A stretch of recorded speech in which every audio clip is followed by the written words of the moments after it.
బట్టతలతో బాధపడుతున్నారా? ఆధునితనమైన పద్ధతిలో hair transplantation చేయబడును. Face clinic, Hyderabad. సార్ నమస్తే సార్. గిరిబాబు గారు నమస్తే అండి. సార్ గిరిబాబు గారు, కొత్త ఆర్థిక సంవత్సరంలోకి అడుగుపెట్టేసాము.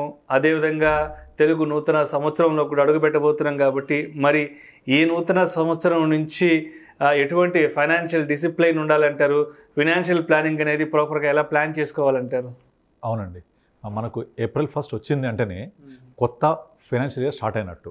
ఈ కొత్త ఫైనాన్షియల్ స్టార్టింగ్లోనే మన యొక్క ఈ సంవత్సరం ప్రణాళిక కనుక వేసుకోగలిగితే, అంటే పర్ఫెక్ట్గా ప్లానింగ్ చేసుకోగలిగితే మీ యొక్క హాఫ్ వర్క్ ఈజ్ డన్.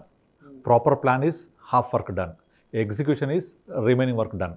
కనుక మన అసలు ఈ బడ్జెట్ అనే పదము వింటేనే మనకు అర్థమవుతుంది. ఫైనాన్షియల్ ఇయర్ స్టార్టింగ్లో బడ్జెటింగ్ అంటే మనకు ఈ సంవత్సరం వచ్చే ఆదాయం ఎంత, ఖర్చులు ఎంత, మన లక్ష్యాలు ఏంటి, ఎలా సమీక్షించుకోవాలి, ఎలా మనం ఎగ్జిక్యూట్ చేసుకోవాలి.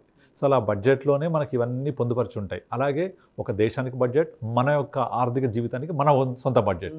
ఈ బడ్జెట్కి తొలి రోజు పునాది పడేది 1వ తారీఖు ఏప్రిల్ నుంచి మనం ఎంటర్ అయిపోయాము. సో మీరు రైట్ టైంలో రైట్ క్వశ్చన్ అడిగారు.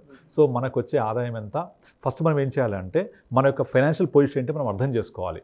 అంటే నేను నా జీతం ఎంత వస్తుంది, ఈ సంవత్సరం నా ప్యాకేజ్ ఎంత ఉండబోతోంది, గత సంవత్సరంలో ఎంత వచ్చింది, ఎంత నేను పొదుపు చేయగలిగాను, గత సంవత్సరంలో ఎటువంటి మిస్టేక్స్ చేశాను, ఈ సంవత్సరం ఎలా చేయకూడదు అని మనం ప్లాన్ చేసుకొని మన యొక్క ఫైనాన్షియల్ పొజిషన్, నాకు నా సిటీసీ ఎంత ఉంది, వైఫ్ ఇన్కమ్ ఎంత ఉంటుంది, టోటల్ మా ఇద్దరి యొక్క ఇన్కమ్ ఎంత ఉంటుంది, కనుక మా ఖర్చులు ఎంత ఉంటాయని ఒక అందాజగా లెక్కలేసుకొని బడ్జెట్ ప్రిపేర్ చేసుకోవాలి. బడ్జెట్ అంటేనే ఎస్టిమేటెడ్ ఎక్స్పెన్సెస్, ఎస్టిమేటెడ్ ఇన్కమ్. ఇక్కడ కూడా మనం సేమ్ ఈ సంవత్సరం నాకు ఎంత ఎస్టిమేటెడ్ ఇన్కమ్ వస్తుంది, ఎంత బోనస్ వస్తుంది, ఇన్సెంటివ్స్ ఎంత రాబోతున్నాయి, ఎంత ఎక్స్పెన్సెస్ ఉండబోతున్నాయి, వీటిని ప్రాపర్ ప్లాన్ చేసుకుంటే 90% మన పరంతా పర్ఫెక్ట్గా జరిగిపోయినట్టే. సో ఫస్ట్ స్టెప్ ఏంటంటే మన యొక్క ఫైనాన్షియల్ పొజిషన్ అనేది బడ్జెటింగ్ చేసుకోవాలి, ప్లాన్ చేసుకోవాలి. అలా చేసుకున్న తర్వాత మన యొక్క టార్గెట్స్ ఏంటి, నో యువర్ టార్గెట్స్. మన టార్గెట్స్ ఏంటి, ఈ సంవత్సరం నేను నా హోమ్ లోన్ ఉంటే కనుక ఏదైనా రీపేమెంట్స్లో ఎలా సమీక్షించుకోవాలి, వడ్డీ రేట్లు ఏమైనా పెరుగుతుంది, దానికి మనం తగ్గించుకోవడానికి అవకాశాలు కొన్ని ఉంటాయి, అలా తగ్గించుకోవాలా, లేదంటే లోన్స్ ఏమన్నా నేను క్లోజ్ చేసేట్టు ఉన్నాయా, లేకపోతే కొత్తగా తీసుకోవాలా, లేదంటే నాకు పిల్లల ఎడ్యుకేషన్ కోసం ఎన్ని సంవత్సరాలు ఇంకా ఉంది, వాళ్ళకి ఎడ్యుకేషన్ ఎటువంటి ప్లానింగ్ కావాలి. ఇలా మనము మన యొక్క టార్గెట్స్ ఏంటి, ఈ సంవత్సరం మనం వెకేషన్ వెళ్దాం అనుకుంటున్నామా, ఏదైనా ఇంట్లో శుభకార్యాలు ఉన్నాయా, ఇలాంటివి మనం చూసుకొని మన యొక్క ప్లానింగ్, ఈ సంవత్సరం నేను కొత్తగా కారు కొనాలనుకుంటున్నాను, లేకపోతే పాత కార్ని ఎక్స్చేంజ్ చేయాలనుకుంటున్నాను, ఇలాంటివన్నీ మన యొక్క టార్గెట్స్ ఈ సంవత్సరం మాత్రం. ఇలా ఈ టార్గెట్స్ని మనము ప్లాన్ చేసుకోవాలి, ఎలా దీన్ని ఎగ్జిక్యూట్ చేసుకోవాలి targets. So second step is know your targets. ఈ టార్గెట్స్ని ప్లాన్ చేసుకున్న తర్వాత నెక్స్ట్ ఇమీడియట్లీ డిలే చేయొద్దు. Cost of delay is too much. ఇప్పుడు నార్మల్గా మనం చాలాసార్లు చూస్తూ ఉంటాం, చాలా స్టోరీస్ ఉంటాయి. రామ్ శ్యామ్ అని ఇద్దరు స్టార్ట్ చేశారు. రామ్ 25 స్టార్ట్ చేశాడు, శ్యామ్ 35 స్టార్ట్ చేశాడు. ఇద్దరు సేమ్ అమౌంట్ ఇన్వెస్ట్ చేస్తారు, కానీ మెచ్యూరిటీలో వచ్చే ఇన్వెస్ట్మెంట్ వచ్చే రిటర్న్స్ టూ మచ్ తేడా ఉంటుంది, క్రోర్స్ తేడా ఉంటుంది ఒక 10 సంవత్సరాల గ్యాప్ వచ్చినప్పుడు. కనుక మనము ఏదైతే ఆర్థిక ప్రణాళిక వేసుకున్నామో, ఆ ప్రణాళిక ప్రకారంగా మనం ఏదైతే టార్గెట్స్ పెట్టుకున్నామో, ఆ టార్గెట్స్ని అందుకోవడం కోసం without any delay, cost of delay huge ఉంటుంది, అది అర్థం చేసుకొని డిలే లేకుండా మన యొక్క ఆర్థిక ప్రణాళిక స్టార్ట్ చేసేయాలి. అలా స్టార్ట్ చేసేటప్పుడు మనం ఏం చేయాలి, నా యొక్క టార్గెట్స్ ఏమి ఉన్నాయని చెప్పేసి ఆ టార్గెట్స్కి తగ్గట్టుగా మన యొక్క ఆర్థిక ప్రణాళిక ఉండాలి. Not all eggs in one basket. అన్ని ఎగ్స్ ఒక బాస్కెట్లో పెట్టొద్దు, పెడితే ఒకటి ఖరాబ్ అయితే అన్నీ ఖరాబ్ అవుతాయి. కనుక మన టార్గెట్స్ ప్రకారంగా నాకు రిటైర్మెంట్ అనేది ఎన్ని సంవత్సరాలు రాబోతోంది, అది లాంగ్ టర్మ్ కాబట్టి దాని యొక్క బడ్జెటింగ్ ఎక్కడ చేసుకోవాలి, దాని యొక్క ఇన్వెస్ట్మెంట్ ఎక్కడ ఉండాలి. రిటైర్మెంట్ కోసం అని చెప్పేసి ఎఫ్డీ చేయకూడదు, తర్వాత పిల్లల ఎడ్యుకేషన్ కోసం అని చెప్పేసి ఒక ఇన్సూరెన్స్ పాలసీ తీసుకోకూడదు. ఎందుకు, ఆ ఇన్సూరెన్స్ పాలసీ అనేది ఇన్వెస్ట్మెంట్ ఎప్పుడు కాదు, కానీ అన్ఫార్చునేట్లీ ఒక insurance policy for your children education, ఒక insurance policy for your retirement, ఒక insurance policy for your children marriage అని అన్ని ఇన్సూరెన్స్ పాలసీస్ అంటగడుతూ ఉంటారు. సో అది చాలా చాలా తప్పది. సో ఈ ప్లానింగ్ చేసేటప్పుడు నా యొక్క అవసరం ఎంత, ఇప్పుడు నేను ఇన్సూరెన్స్ పాలసీ కనుక తీసుకొని ఇది పిల్లల పెళ్ళిళ్ళ కోసము లేదా ఎడ్యుకేషన్ కోసం అని కనుక లెక్కేసుకొని ప్రీమియం కడితే ఆ మెచ్యూరిటీ వచ్చేప్పటికి ఆ వచ్చే ఎక్స్పెన్సెస్ మెచ్యూరిటీ కంపేర్ చేస్తే ఏ మూలకు సరిపోదు. ఎక్స్పెన్సెస్ ఏమో, ఎడ్యుకేషన్ ఎక్స్పెన్స్ ఏమో విపరీతంగా పెరుగుతుంటాయి, మనం చేసే పెట్టుబడి ఏమో అక్కడ కనీసం ఒక 1 year ఎడ్యుకేషన్ ఫీజు కూడా సరిపోదు. కనుక మనం చేసే ఇన్వెస్ట్మెంట్ మన అవసరాలకు సరిపడా ఉండాలి. ఆ సరిపడా ఉండాలంటే ఇప్పటి నుంచే ఫస్ట్ స్టెప్ నుంచే ఆ జాగ్రత్త తీసుకోవాలి. తొలి అడుగులోనే మనం కనుక ప్రాపర్ ఇన్వెస్ట్మెంట్ చేసుకుంటూ వెళ్తే డెఫినెట్లీ అవసరమైనంత డబ్బులు మన చేతిలో సమకూరుతాయి. అలా అవసరం ఎంత ఉంటుంది, మనకు ఎంత కావాలి అది తెలుసుకోవాలి. ఫస్ట్ ఎంత కావాలి, ఎంత సేవ్ చేయాలి, ఎంత మన దగ్గర సమకూరుద్ది ఆ టైం వరకల్లా, అది కంపల్సరీ చూసుకోవాలి. కనుక అన్ని ఒక దగ్గర పెట్టకుండా మనము ఏదైతే ఫ్యూచర్ ప్లాన్ చేస్తామో అది మనకు ఒక ఆర్థిక భరోసా ఇస్తుంది.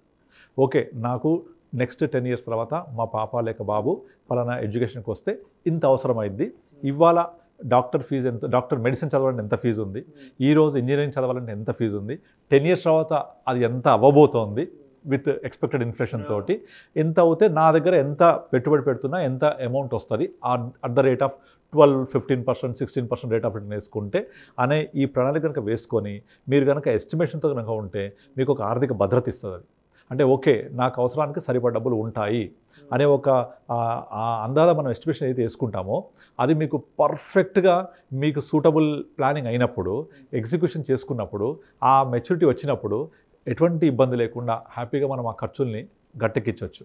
సో అలా కాకుండా చాలామంది ఏం చేస్తారు, అనుకోలేదు ఇంత ఖర్చు అవుద్దని, అనుకోలేదు ఇంత అయిద్దని, నేను పెట్టినప్పుడు ఇంత లేకుండే, ఇట్లాంటి పనులు చేస్తుంటారు. అలాంటి అసలు చేయొద్దు. దాని అన్నిటికీ మన బడ్జెటింగ్ ప్రణాళిక అంటాం. అది ఇప్పటి నుంచి స్టార్ట్ చేసుకుంటూ వెళ్ళాలి. దీని తర్వాత అన్నిటికంటే మర్చిపోకూడదు ట్యాక్స్ ప్లానింగ్. మనం నార్మల్గా ఏ పెట్టుబడి పెట్టినా దానికి ట్యాక్స్ ఇంప్లికేషన్స్ ఉంటాయి. ఈ ట్యాక్స్ ఇంప్లికేషన్స్ మనం పెట్టిన ఇన్వెస్ట్మెంట్లో ఎంత ఇంప్లికేషన్ ఉంటుంది, దీని మీద నేను వచ్చిన పెట్టుబడి ఫలం మీద ఎంత ట్యాక్స్ కట్టాలి. సో లీస్ట్ ట్యాక్స్ అంటే మనకు క్యాపిటల్ మార్కెట్స్, మ్యూచువల్ ఫండ్స్లో 10% క్యాపిటల్ గెయిన్ ట్యాక్స్ ఉంటుంది. Long term capital gain tax 10% after first 1 lakh. అదే ఎఫ్డీ చేస్తే 30% మన స్లాబ్ ప్రకారం కట్టాలి. 30, 20, 10 డిపెండ్స్ ఆన్ యువర్ స్లాబ్. అలాగే ఇన్సూరెన్స్ పాలసీ తీసుకుంటే maturities tax free. So tax ఫ్రీతో నాకు ఎంత వస్తుంది, ట్యాక్స్ పే చేస్తే ఎంత వస్తుంది, ఈ ట్యాక్స్ ప్లానింగ్ కూడా ఇప్పటి నుంచే ప్రాపర్గా చేయాలి. ఈ సంవత్సరం నా ఆదాయం ఎంత ఉంది, నాకు ఇన్సెంటివ్స్ ఎంత రాబోతున్నాయి, ఎంత నేను ట్యాక్స్ పే చేయాల్సి రావచ్చు. ఆ ట్యాక్స్ పే చేయడం కోసము ముందు నుంచే ఏటీసీ సెక్షన్లో ట్యాక్స్ ఇవ్వడం కోసం ముందు నుంచే కొంచెం పెట్టుకుంటూ వెళ్ళాలి. నేను చాలామంది చూస్తుంటాను, డిసెంబర్లో వచ్చేప్పటికి ప్రూఫ్ సబ్మిట్ చేయాలి. డిసెంబర్లో ప్రూఫ్ సబ్మిట్ చేయడం కోసం ఇక పరిగెడుతూ ఉంటారు. ఎంత చేయాలి అంటే నాకు 1 lakh కావాలి, డబ్బులు లేవు. ఆ 1 lakh కావాలి, డబ్బులు లేవు కాబట్టి ఒక ఇన్సూరెన్స్ పాలసీ తీసేసుకోవాలి, లేదా ఇంకేదో తీసేసుకోవాలి. ఇలా పరిగెత్తుకుంటూ చేస్తుంటారు. 90% ఇలాగే చేస్తుంటారు. చాలా తప్పది. సో మనము ఈ ప్లానింగ్ అనేది ముందు నుంచి చేసుకుంటూ ఒక ఈఎల్ఎస్ఎస్లో ఎస్ఐపి స్టార్ట్ చేయడము, లేకపోతే ఒక పీపీఎఫ్లో స్టార్ట్ చేస్తుంటే కంటిన్యూ చేయడము, లేక సుకన్య సమృద్ధి యోజన అనే పథకం ఆల్రెడీ స్టార్ట్ చేసి ఉంటుంది కంటిన్యూ చేయడము, ఇట్లా ప్లాన్ చేసుకుంటూ ఉంటే మీకు కరెక్ట్గా డిసెంబర్ వచ్చేప్పటికల్లా సరిపడా అమౌంట్ మనకి ఏటీసీ కింద, హెల్త్ పాలసీ అయితే ఏటీడీ కింద కరెక్ట్గా వచ్చేస్తుంది. సో ట్యాక్స్ ప్లానింగ్ ఉండాలి, ఇవన్నీ కూడా ప్రాపర్గా రావాలి. కనుక అదొకటే కాకుండా ఎవ్రీ క్వార్టర్ రివ్యూ చేసుకుంటూ రావాలి. రివ్యూ చేసుకుంటూ నా ఆర్థిక ప్రణాళిక కరెక్ట్గా వెళ్తుందా లేదా. ఇప్పుడు మన వెహికల్ ఉంది, ఎవ్రీ 6 monthsకి మనం సర్వీసింగ్ ఇస్తామా లేదా, ఎవ్రీ 1 yearకి మనము బాడీ చెకప్ చేయించుకుంటాం కదా, health checkup. Every year health checkup చేయించుకోవాలి, ఎవ్రీ 6 monthsకి వెహికల్ చెకప్ చేయాలి, ఎవ్రీ క్వార్టర్లీ మన ఇన్వెస్ట్మెంట్ రివ్యూ కూడా చేసుకోవాలి. ఇది మనం చేయలేకపోతే అడ్వైజర్ ద్వారా వెళ్ళొచ్చు.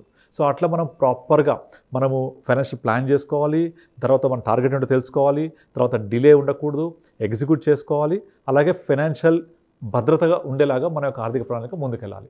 అట్లా చేసుకుంటే మళ్ళీ నెక్స్ట్ April 1st వచ్చేప్పటికల్లా పర్ఫెక్ట్గా ఉంటాం మనం. సో ఇది దేశానికి ఒక ఆర్థిక మంత్రి ఎలా చేస్తారో మన కుటుంబానికి మనమే ఆర్థిక మంత్రి. సో మన ఆర్థిక మంత్రి మనం కాబట్టి మన ప్రణాళిక మనం చేతిలో ప్రాపర్గా చేసుకుంటూ వెళ్ళాలి. Thank you so much Giribabu గారు. థ్యాంక్ యూ అండి. కొత్త ఆర్థిక సంవత్సరంలో, కొత్త తెలుగు సంవత్సరంలో మరి ఫైనాన్షియల్ డిసిప్లిన్ విషయంలో ఎటువంటి జాగ్రత్తలు తీసుకోవాలనే అంశం గురించి చాలా చక్కగా మీ విశ్లేషణ తెలియజేశారు. Thank you so much sir. Thank you అండి.